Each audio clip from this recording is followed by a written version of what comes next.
Como membro da profissão médica, eu prometo solenemente dedicar minha vida ao serviço da humanidade. Não permitirei discriminação de idade, doença, credo, origem étnica, afiliação política, posição social ou qualquer outro fator que interfira entre meu dever e meu paciente. Compartilharei meus conhecimentos em benefício do paciente e o avanço da saúde. Faço as promessas solenemente, livremente e em minha honra.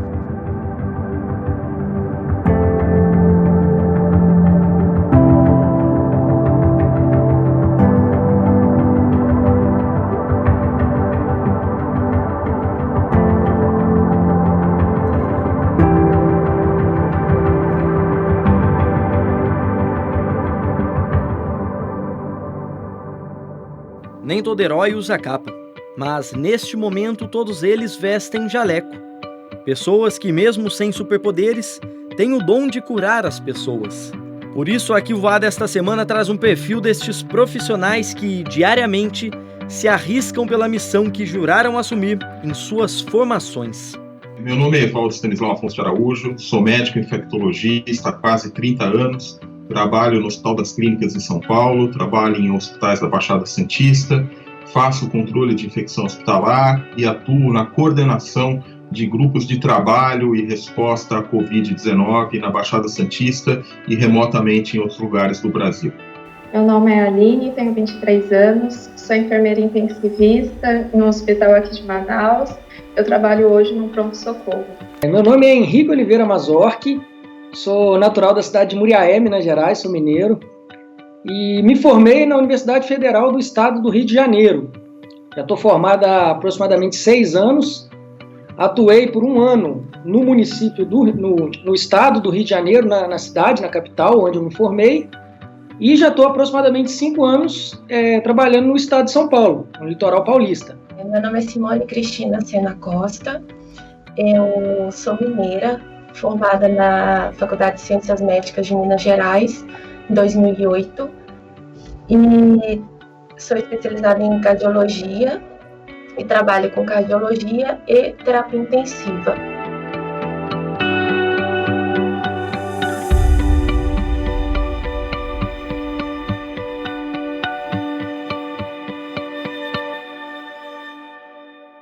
Um dos créditos que me parece que houve com toda a classe médica foi a recuperação da vocação. É nestes momentos que o médico se descobre em toda a sua valia como um sacerdócio também, como um cuidador e profeta da vida.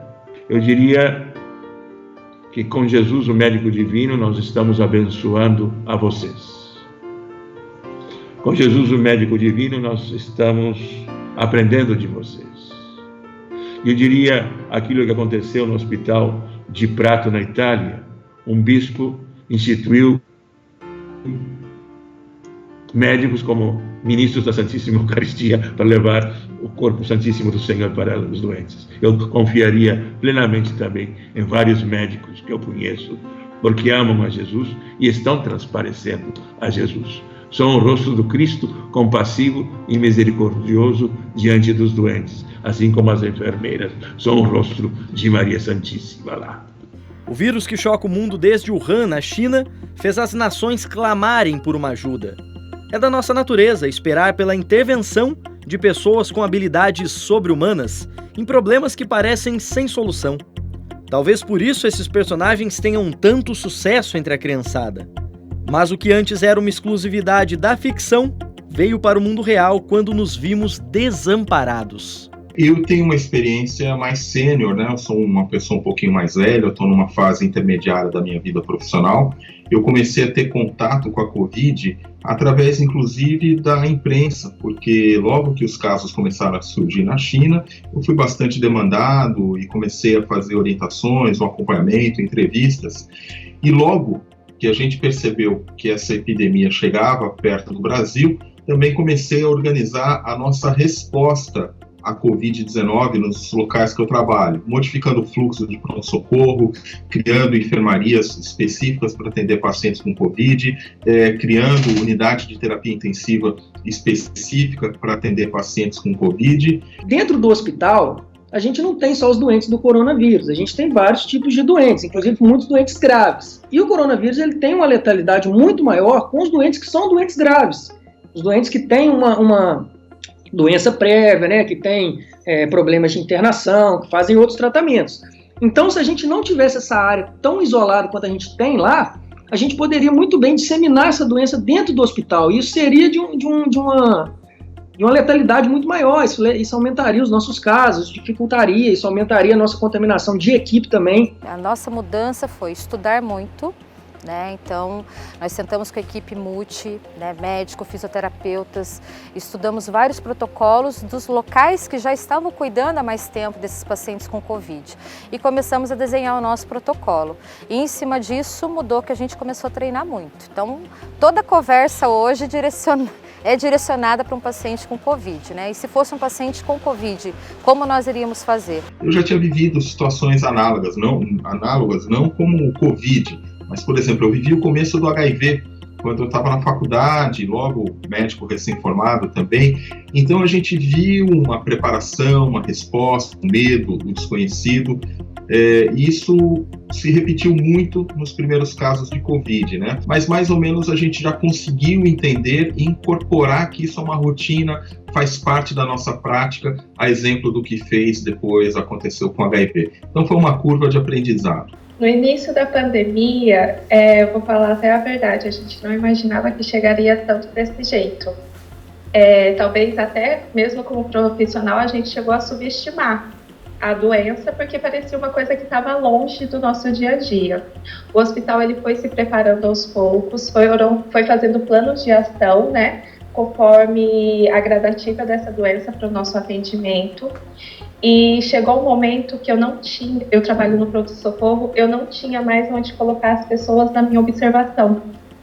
Eram tantos pacientes que estavam chegando e precisando ser atendidos que a gente foi tirando a pediatria, colocando adultos, remanejando as coisas de lugar para conseguir realmente atender. E a gente fez muita questão de ter todo o aparato de EPI, né, que são os aparelhos de proteção individual, entendeu?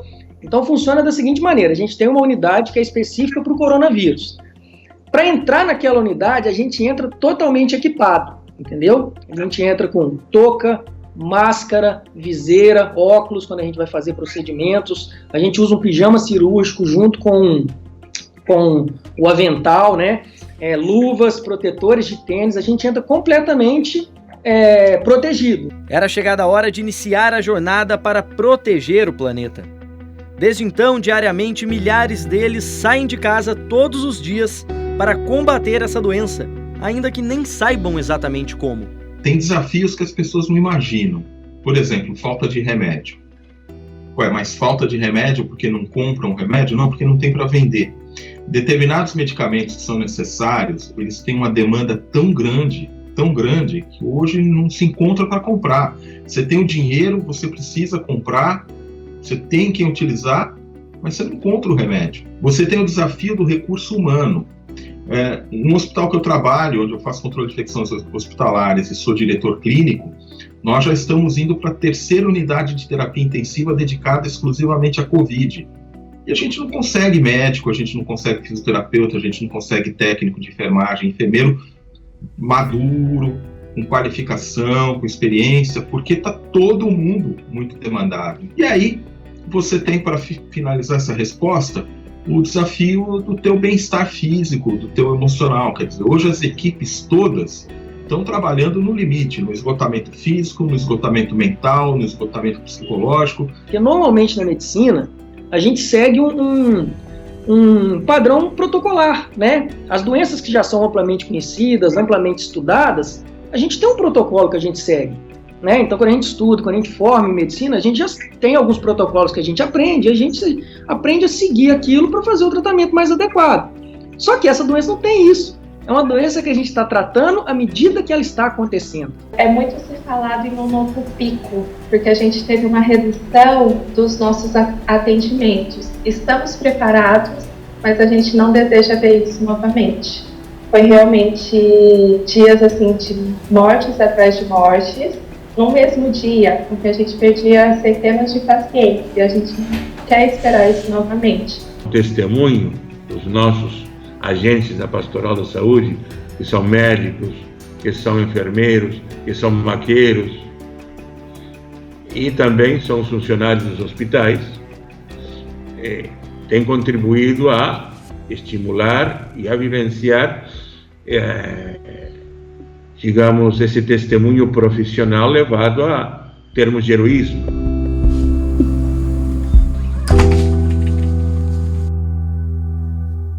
Eu falo que a gente está onde ninguém gostaria de estar, né, nesse momento.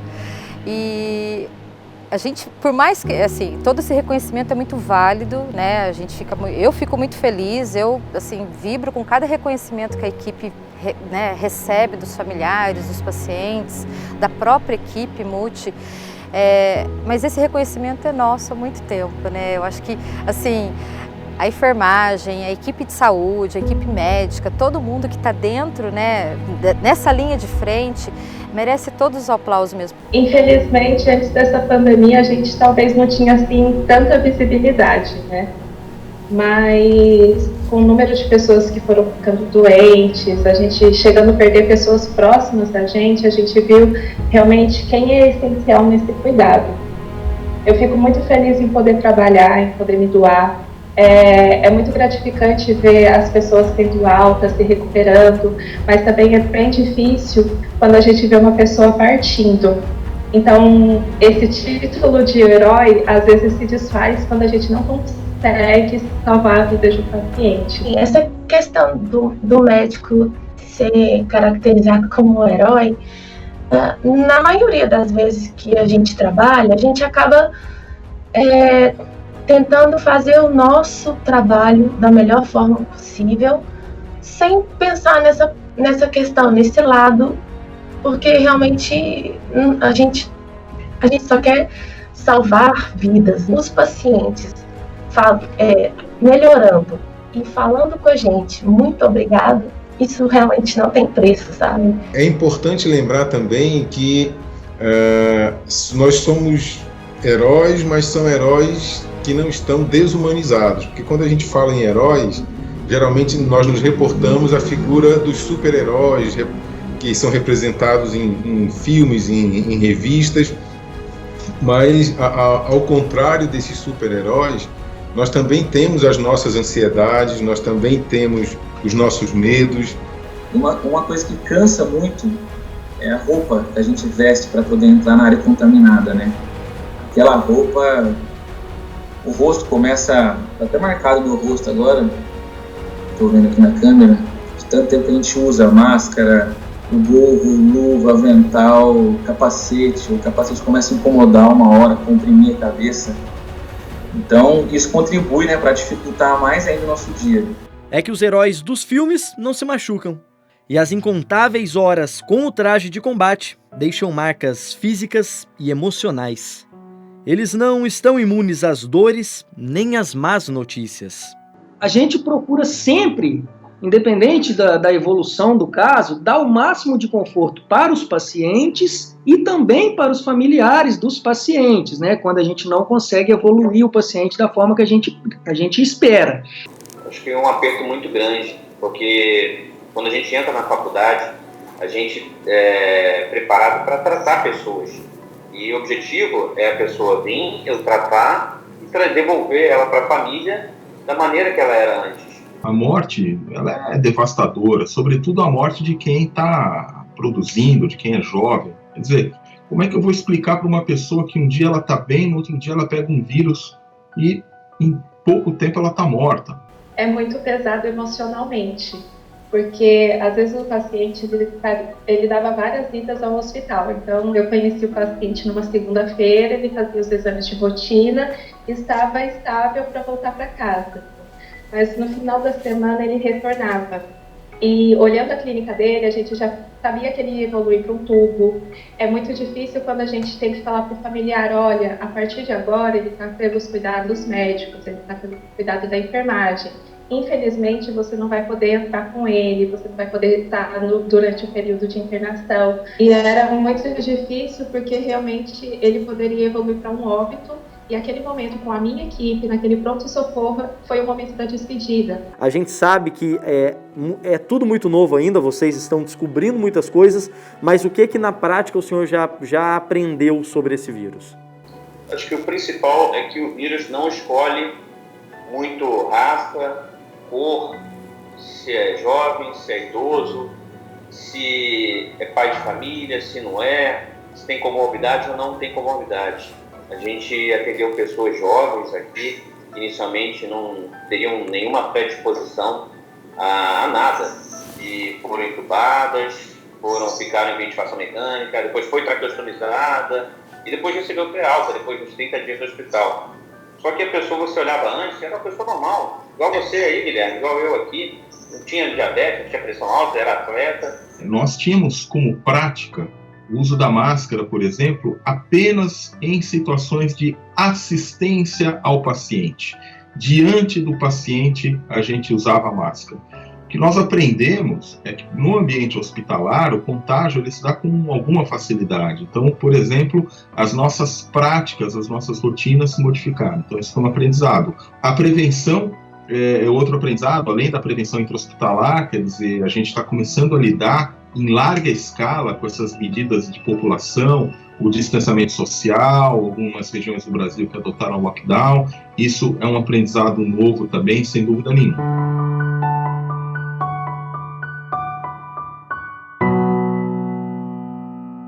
Por isso é essencial que também façamos a nossa parte para salvar o dia. Respeitar o distanciamento social, usar as máscaras, higienizar bem as mãos, medidas simples, mas importantes no combate à pandemia. Quando seguimos essas orientações sanitárias, podemos impedir a cadeia de transmissão e interromper o avanço do vírus. Isso diminui o número de pacientes no já conturbado sistema de saúde brasileiro e possibilita que os profissionais tenham mais tempo para dar atenção aos casos mais graves da doença. As pessoas pensam que Covid é uma doença simples. Não é, eu insisto. Para 85% das pessoas, ela será uma doença de sintomas leves, moderados e às vezes até assintomática, uma infecção assintomática. Mas para 15 a 20% deles, que vão precisar do hospital, eles são doentes críticos, com potencial de gravidade muito grande, que vão precisar da UTI. Como que está esse cenário hoje aí na cidade? E para o senhor, qual que foi o pior momento? O momento em que o senhor se sentiu assim mais angustiado por ver o tamanho do problema que se criava aí nessa região? Foi no momento que, de certa forma, literalmente acabou as vagas. Chegou um momento onde a gente não via mais vaga, não só no público, como também no privado. A gente viu lá o nosso UTI, que era 20 leitos, passar para 40, e chegou um momento que tinha 40 e a gente não estava mais chegando ao ponto de não ter mais respirador. Isso me deu um medo gigantesco, porque ia chegar um momento que você tinha que escolher quem vai sobreviver e quem vai morrer. Melhorou, já tem 2 semanas que a taxa de ocupação aqui dos hospitais caiu para 30%, menos de 30%, então isso teve o pico, só que a gente está, de certa forma, 2 semanas em calmaria, não só na rede privada, como na rede pública. Então isso deu, de certa forma, um pouco mais de conforto, porque eu sei que agora a gente tem um leque ainda de 70% se por acaso vier a piorar, né? Mas tem quem se sustente numa ideia de que, se todo mundo contrair a doença logo, o problema se resolverá. Isso se chama imunidade rebanho, quando grande parte de uma população é infectada ou imunizada, e por isso o vírus não consegue mais circular. Mas isso pode ser um erro grave, e o cálculo é simples. Para o conceito funcionar, cerca de 70% das pessoas precisam ter contato com o vírus. No Brasil, seriam cerca de 147 milhões de infectados. Se, de acordo com o Dr. Evaldo, pelo menos 15% dos casos precisarão de UTI, isso significa que no Brasil seriam registrados mais de 22 milhões de casos graves. Segundo a Associação de Medicina Intensiva Brasileira, Até março, o país tinha menos de 46 mil leitos de unidade de terapia intensiva. Nós fazemos uma pesquisa de base populacional na Baixada Santista, que a cada 15 dias a gente vai a campo, uma amostra grande e representativa da população, a gente vê qual é a presença dos anticorpos, pessoas que tiveram contato com o vírus. E, embora esteja crescendo, a gente saiu de 1,4, 2,2 e na última análise 3,8. Veja que é menos de 5%. E a Baixada Santista é uma das regiões mais acometidas pela Covid, com alta taxa de letalidade e menos de 5% da população. Eu pergunto a você, se com menos de 5% nós estamos vivendo o que nós estamos vivendo, imagine para chegar em 60%, 70% o que aconteceria. Seria um genocídio. Então, esta não é uma estratégia viável, essa não é uma estratégia possível, e qualquer autoridade brasileira, qualquer pessoa pública que fale o contrário, não conhece ou não tem o menor respeito pela vida humana. E precisamos valorizar ainda mais porque é uma oportunidade que eles mesmos não possuem. Por isso, fiquemos em casa por eles, enquanto eles lutam por nós. É triste quando a gente vê até essas notícias assim, de churrasco, de festas, de aglomerações, porque a gente está deixando a nossa família, a gente está deixando muitos os filhos, pessoas que amam para estar se dispondo, para estar se doando, para estar se colocando em risco. E a gente deixou de fazer coisas que a gente gosta, né, para estar cuidando de vocês, dos seus familiares.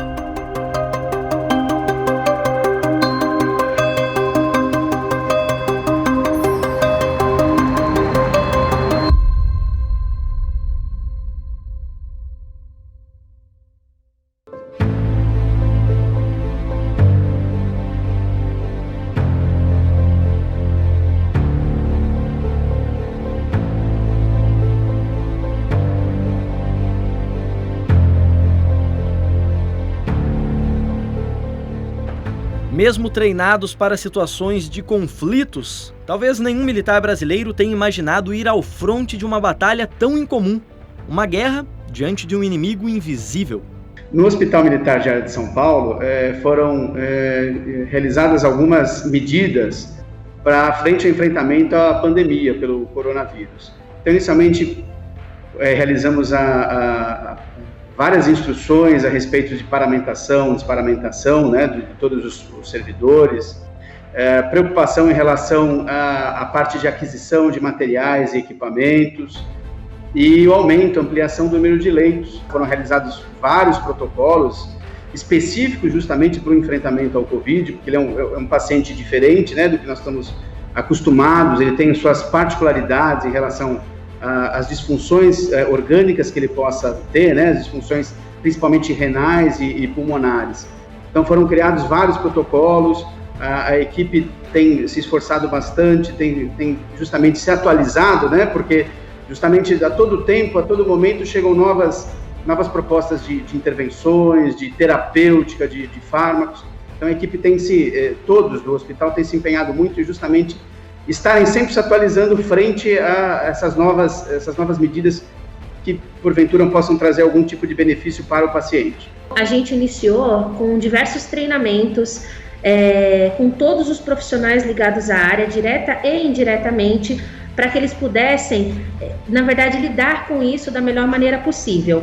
Então, além do aumento de número de leitos, que também ocorreram na unidade de internação, houveram também um aumento do número de profissionais para que eles pudessem, de fato, lidar da melhor maneira possível com tudo isso. É um paciente extremamente grave, um paciente extremamente crítico, que nos primeiros momentos ele justamente já faz disfunções, a gente chama de disfunções orgânicas, já muito importantes.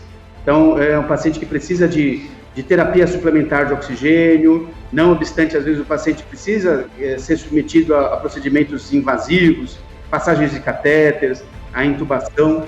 Então, esse treinamento foi importante para isso. Um treinamento necessário para um embate onde as armas são diferentes e só fazem o bem, mas que ainda assim deixa até os mais veteranos preocupados. Tudo é novo não só para nós, mas eu acredito que para todos os profissionais de saúde do Brasil inteiro. É uma doença nova, existem diversos treinamentos junto à parte da psicologia, aqui mesmo no nosso hospital. para que a gente consiga mudar essa ideia do medo da doença. Afinal de contas, existem diversas outras doenças que também são transmissíveis tanto quanto, e a gente já toma esse certo cuidado há algum tempo, né? Desde o momento em que a gente se colocou na situação de um profissional de saúde. E os militares sabem bem que em momentos de tensão como esse é preciso recrutar mais apoio. Por isso, além das centenas de unidades referências no tratamento da Covid-19 espalhadas pelo país, dezenas de hospitais de campanha foram montados para atender excepcionalmente durante a pandemia. O hospital de campanha SPDM AMB, ele é dividido em setores de enfermaria e de emergência. A gente tem 16 leitos de emergência que são para estabilização de pacientes com gravidades, com instabilidade hemodinâmica, e tem 294 leitos de enfermaria. As enfermarias são divididas por cores. A gente tenta separar os pacientes que têm algumas comorbidades em algumas enfermarias mais próximas do setor de estabilização, que é o setor vermelho. E a gente separa também os pacientes que já vêm com diagnóstico de COVID positivo em algumas alas específicas. Os suspeitos são alocados separadamente. E a gente tem médicos, a gente conta com 31 médicos no plantão que assistem esses pacientes. Neste complexo, na capital paulista, funcionam 2 hospitais emergenciais para casos moderados e graves da doença. E melhor que a notícia da inauguração deles, só mesmo a de que parte da estrutura está caindo em desuso. Nosso fluxo está mais baixo agora. Nós tivemos há mais ou menos uns 15 dias a 20 dias, a gente teve um fluxo maior. Tem uns 10 dias que a gente tem uma queda na nossa taxa de ocupação. Eu estou vendo isso como uma coisa positiva, porque eu acho que a gente já passou do pico. Pelo menos aqui a nossa experiência mostra que a gente teve um pico de atendimento, chegamos a uns 85% de ocupação. A gente nunca chegou ao máximo da nossa ocupação, a gente sempre teve uma margem de tranquilidade aí para poder atender. E nesses últimos 10 dias, a gente tem notado uma queda dessa ocupação. Isso é gratificante, a gente saber que os pacientes estão se recuperando.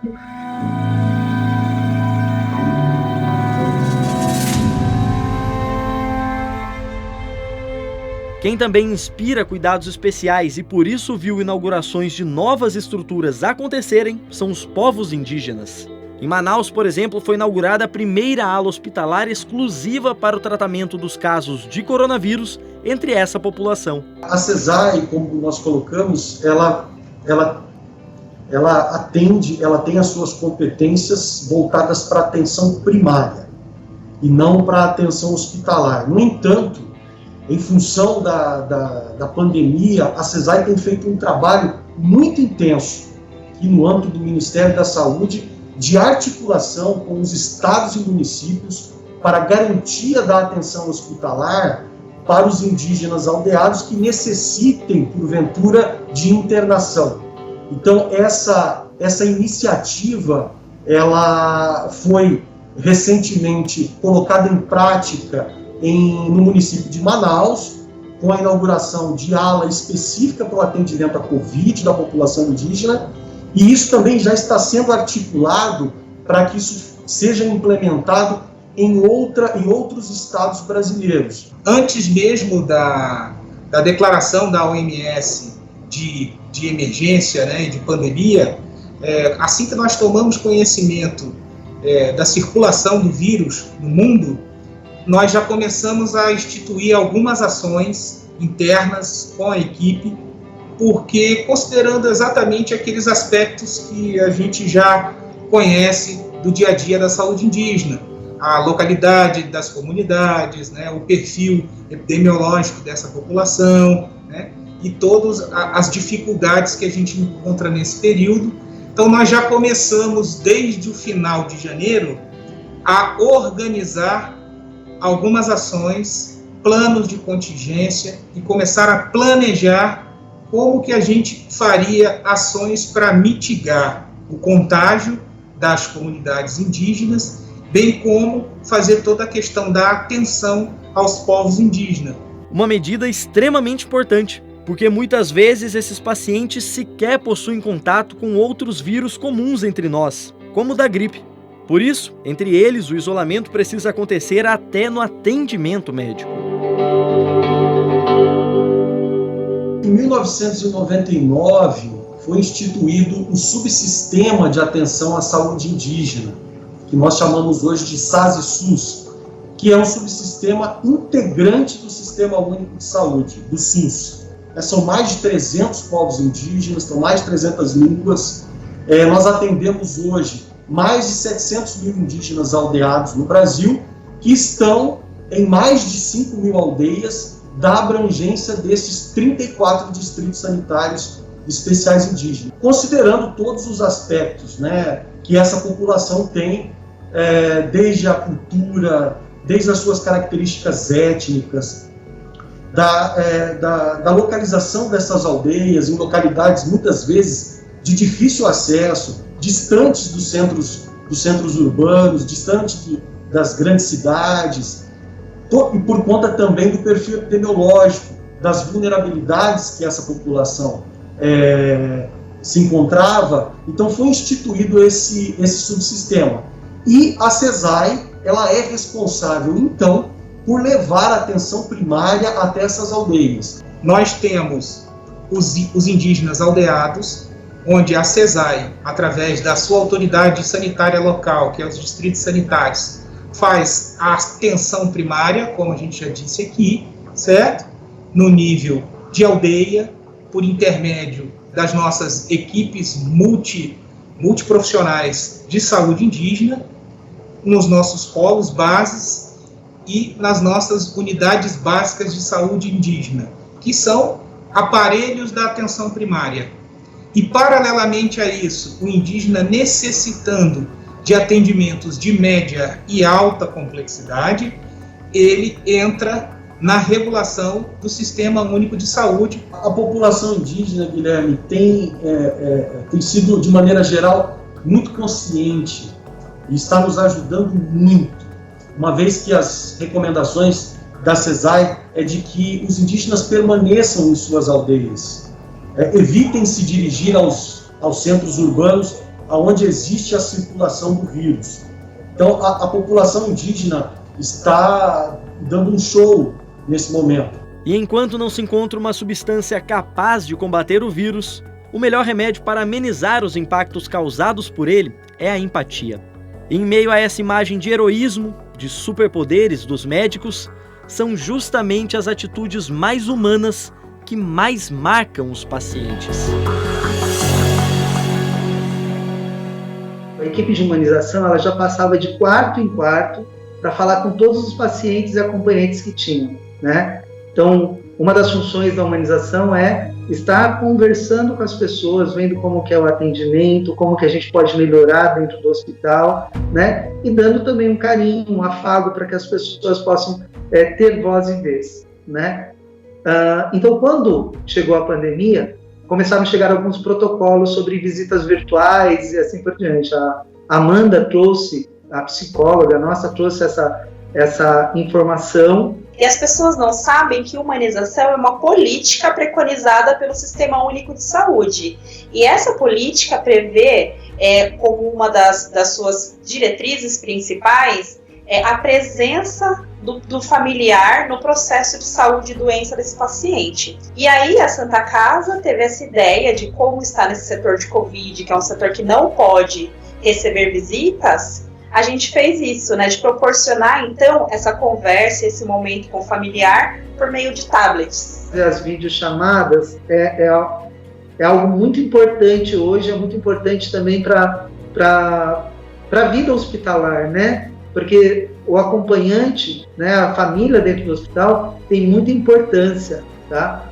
Então, a dificuldade, né, que a gente tem hoje é de não ter a família presente, de não poder visualizar, de não poder estar junto, né? Você encontrar uma pessoa na portaria chorando porque quer ver a esposa que ela está internada na UTI e você pegar um áudio dessa pessoa e colocar do lado dela, né? Da outra pessoa, e a pessoa reagir dias sem falar nada e ela tem uma reação como abrir os olhos.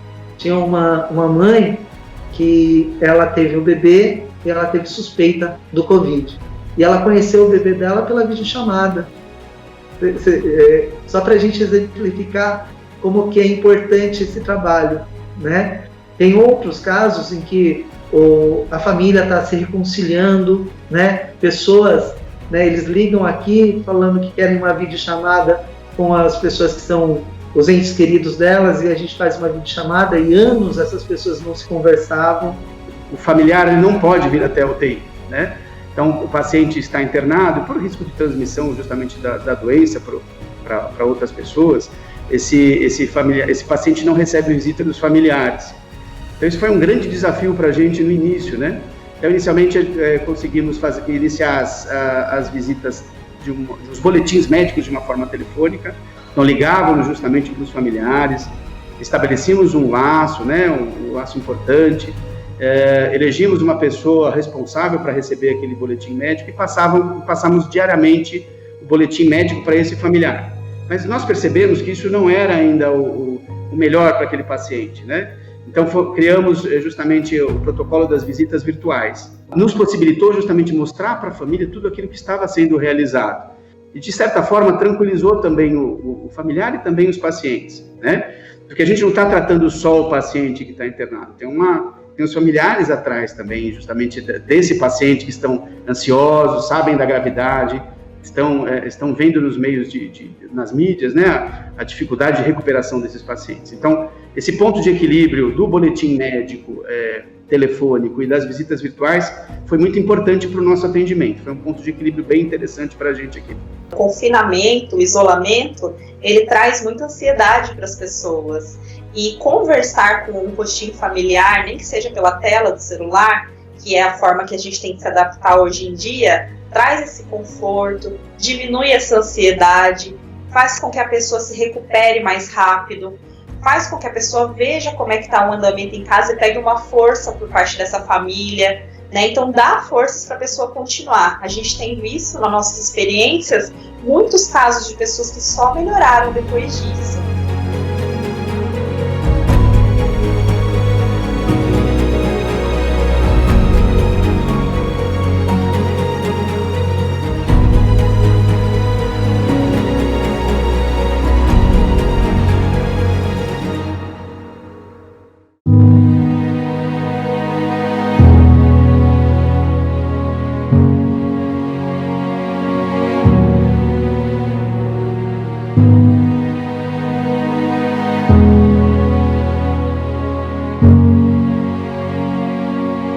Trabalhado quantas horas por dia? Tem ideia? Cara, quer ver, umas 250, 300 horas mensais. Tem que dividir, né? Tempo. Por mês aí. Não, mas até tempo. Bastante. É bastante. A gente trabalha em regime de plantão, né? Normalmente, então a gente aumentou um pouquinho o número de plantões para poder conseguir conciliar aí e tratar todo mundo, né? Dar tratamento a todos. A vida está praticamente dentro do hospital. Aqui, né? Eu falei outro dia que nós não temos uma equipe aqui, nós temos uma família. Meu dia a dia que é chegar às 7 da manhã e sair, horário previsto para eu sair são às 7 da noite, né? Mas dificilmente eu saio nesse horário. Sempre tem algum problema, algum paciente tem que transferir, algum caso tem que ser passado com mais cuidado. Então sempre acabo chegando em casa 8h30, 9 horas. Por ofício, os profissionais da saúde já passam várias horas por dia dentro do local de trabalho. Nesse momento de combate à Covid-19, inclusive, esse aqui é o campo de batalha deles, onde eles unem força para ajudar os pacientes e orientá-los nesse momento tão delicado para o nosso país. Muitos deles passam a encarar o local profissional como endereço fixo, já que eles têm hora para chegar, mas não têm hora para ir embora. O problema é que aqui também mora o perigo da contaminação.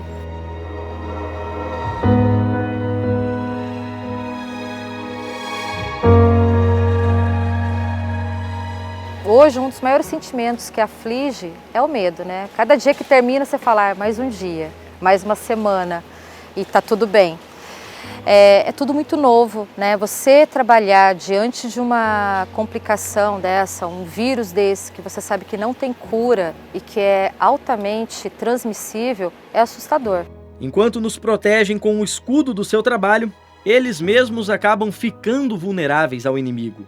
De acordo com um levantamento do Ministério da Saúde, só no mês de maio já eram mais de 30 mil profissionais da saúde contaminados pelo novo coronavírus. Quase 17% dos 188 mil casos na época. O número de baixas de profissionais de enfermagem é um número grande, o número de profissionais de infectados também, o número de profissionais que evoluíram a óbito também é um número elevado. Então, hoje a gente pode afirmar, de acordo com os dados do Conselho Internacional de Enfermeiros, por exemplo, mais de 50% dos óbitos de profissionais de enfermagem mundiais estão acontecendo aqui no território brasileiro. Eu tive, há um mês atrás, eu fiquei com Covid. Tive febre, dor de cabeça, mas em um momento dos meus atendimentos, para eu falar com o paciente, eu já estava com muita dificuldade para respirar. E para eu aceitar e abrir até o meu próprio atendimento foi muito difícil, porque eu vi aquilo diariamente, né? Fiz a minha tomografia, fiz o meu exame, eu tive que ser afastada e fazer o meu tratamento em casa mesmo. Não evoluí com o quadro para sair para o hospital, mas eu até contava para minha mãe, que eu ligava para ela diariamente, né? Eu tive medo. Mal tinha começado a Covid e eu me infectei. Num primeiro momento eu não pensei, comecei com uma tossezinha, um leve mal-estar, mas em um dia isso se transformou em uma intensidade muito grande, e aí eu mesmo falei, acho que eu estou com Covid. Me isolei e comecei o meu acompanhamento. Era o momento de plena instalação de tudo que eu te falei, de virar enfermaria, virar UTI, orientar fluxos, começar a colocar protocolos assistenciais em operação. Então era um momento que eu não podia estar doente. Meus familiares acabaram se infectando, lamentavelmente, mas todos evoluíram bem e, graças a Deus, estão firmes já. Eu estou trabalhando já normalmente desde o começo, a minha esposa, que é médica, também já voltou ao trabalho, meus filhos tendo aula remotamente, mas também estão bem. Olhando retrospectivamente hoje e vendo o número de profissionais de saúde que já se infectou, o número de pessoas que já se infectou, e inclusive quantos profissionais, inclusive amigos, morreram de Covid, eu só posso dizer que eu sou um felizardo. O que eu tive não foi nada perto do que aconteceu. E mesmo assim, ainda há quem não reconheça o sacrifício que eles fazem pelo resto da sociedade. Ainda que também isolados, há registros de casos onde os profissionais foram desrespeitados e segregados pelo medo da população, como aconteceu com essa enfermeira, vítima de preconceito num transporte público. Eu acho que as pessoas não entenderam ainda a doença. A gente se sente humilhado dentro do ônibus. A gente teve algumas dificuldades em questão de atendimento, até mesmo em farmácia, em supermercado, quando alguém conhecia. E aqui o hospital adotou que os profissionais não precisavam ir de branco. Então a gente está indo com roupas normais para não ser titulados e taxados como profissionais da saúde, para não ter esse tipo de constrangimento. Eu tenho bastante paciente aqui que me conhece na cidade, então se eu tenho que ir no mercado, eu prefiro de boné, de óculos, de máscara, porque as pessoas me olham, tem medo, não é medo de se contaminar, né? E essas agressões, muitas vezes, elas não acontecem apenas na rua. Nós temos relatos de profissionais de enfermagem que moram em condomínios, que moram em prédios e receberam esse tipo de discriminação, vamos dizer assim, em recados grudados no elevador de acesso ao andar que eles moram. É o mesmo profissional que, alguns dias mais tarde, depois, se ele vir apresentar algum sintoma de Covid, ou se ele não apresentar nenhum sintoma de Covid, mas por qualquer outra razão ele buscar um serviço de saúde, é o mesmo profissional que vai estar lá pronto para atendê-lo. Já estávamos notando nos hospitais a falta de contratação de enfermeiros e, como você colocou muito bem, houve também perdas, mais de 100 médicos e enfermeiros. Então, também digamos assim, uma atitude que tomamos é defendê-los e defender as reivindicações justas, porque não podemos expô-los. Uma coisa é o heroísmo, mas outra coisa é expor ao contágio de uma forma imprudente. Assim como todo herói, por baixo da máscara, além da identidade, eles escondem sentimentos, planos, frustrações, medos. Hoje, eu não sei que dia que eu vou poder estar retornando para São Paulo, estar retornando para Lorena, estar vendo eles novamente, porque eu também tenho medo de estar levando, de estar transmitindo, qualquer coisa assim.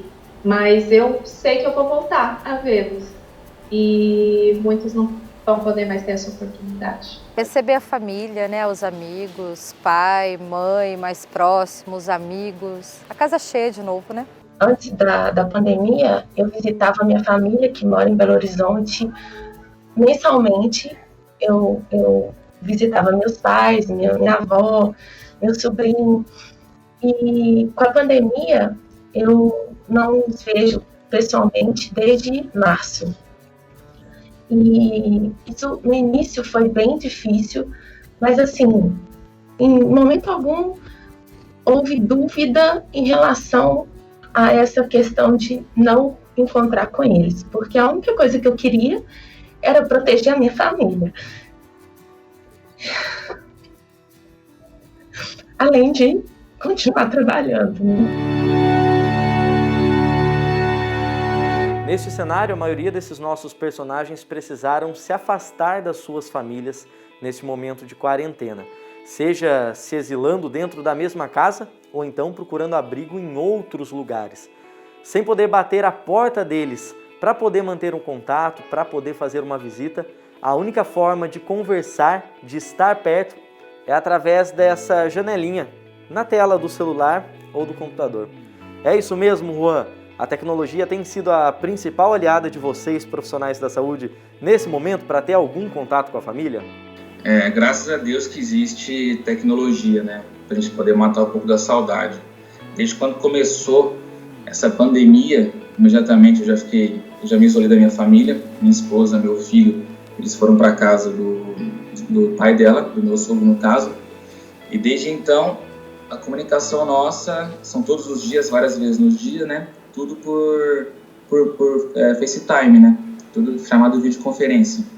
Se não tivesse essa chamada, acho que eu ficaria louco. Eu tento falar com eles diariamente por videochamadas para poder amenizar um pouquinho a saudade e, ao mesmo tempo, eles me dão muita força, sabe? Meu pai, por exemplo, que é um paciente que é uma pessoa que tem fatores de risco, né? Hipertenso, diabético, cardiopata. Então é uma pessoa que eu estou evitando totalmente o contato, né? Meus avós que já são mais idosos, eu não estou tendo. E isso realmente está sendo bastante pesado para a gente, entendeu? Mas a gente vai quebrando isso através da tecnologia, né? Das redes sociais, do telefone, das câmeras, né? Se fosse em outros tempos, eu acho que seria um pouco até pior do que está sendo hoje em dia. Como é que faz para encarar a saudade, Juan? Olha, bem difícil, viu? Chegar em casa e não ter o filho para brincar, não ter a esposa para dar um beijo. A minha casa, o silêncio dela está me deixando doente. Outro dia eu pensei exatamente nessa frase. O silêncio da casa é algo, nossa, desanimador. Outro dia ele me ligou para contar que ele não queria comer porque eu não estava lá com ele. Ele sempre jantava comigo, né? Ele queria jantar comigo. Eu falei, louco, papai está trabalhando, papai não vai conseguir chegar. Papai não vai jantar com você hoje. Papai não sabe quando que vai poder jantar com você, né? Mas você encontrou uma forma muito curiosa que a gente mostrou aqui na TV Aparecida de driblar um pouquinho essa necessidade do isolamento, mas sem colocar sua família em risco. Vai lá ver o que quer? Corre!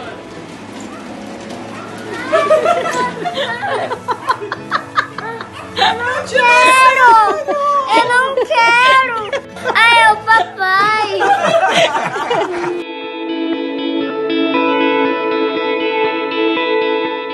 Inclusive uma ideia que depois a gente foi vendo sendo replicada de várias formas em tantos lugares do país. Mas conta novamente pra gente de onde é que veio essa ideia de se vestir de dinossauro para poder ter esse momento especial, para poder ganhar um abraço do seu filho. Olha, o Luca, ele é apaixonado por dinossauro. E eu estava procurando um brinquedo grande de dinossauro para comprar para ele, para mandar para ele, e acabei achando essa fantasia. Imediatamente comecei a procurar uma que estivesse no Brasil, porque a maioria delas vem da China, né? Então fica difícil chegar, que demorava muito tempo. Então achei uma lá na Bahia, comprei, ele me entregou e aí fiz a surpresa para ele. Eu não imaginava que essa surpresa tomaria tanta proporção. Eu conversei outro dia com uma TV japonesa que mostrou lá a ideia, porque como é no Brasil, vários médicos, dentistas começaram a ter essa ideia, né? Teve um médico que fantasiou de cachorro de pelúcia, se não me engano, para poder ver a filha. Outro dentista lá no Acre que se vestiu de dinossauro também para poder ver a filha. E eu tô vendo que é uma ideia que tá tomando um rumo que, nossa, é muito legal ver isso, né? Poder ajudar, contribuir um pouco, espalhar esse amor que o momento tá precisando, né? Mas poder abraçar o Luca foi uma sensação inexplicável. Eu não senti algo tão bom fazia muito tempo.